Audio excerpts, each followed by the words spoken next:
کسے خبر ہے کہ عمر بس اس پہ غور کرنے میں کٹ رہی ہے کہ یہ اداسی ہمارے جسموں سے کس خوشی میں لپٹ رہی ہے۔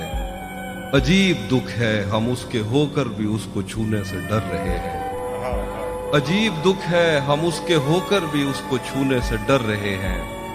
عجیب دکھ ہے ہمارے حصے کی آگ اوروں میں بٹ رہی ہے۔ مجھ ایسے پیڑوں کے سوکھنے اور سبز ہونے سے کیا کسی کو، یہ بیل شاید کسی مصیبت میں ہے جو مجھ سے لپٹ رہی ہے۔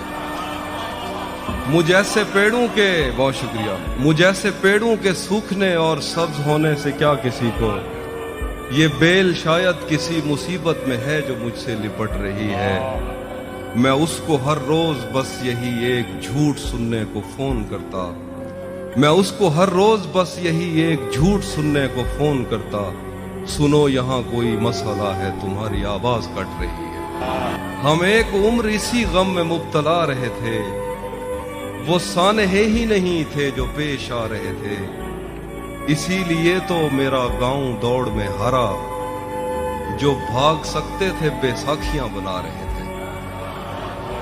اسی لیے تو میرا گاؤں دوڑ میں ہارا، جو بھاگ سکتے تھے بے ساکھیاں بنا رہے تھے۔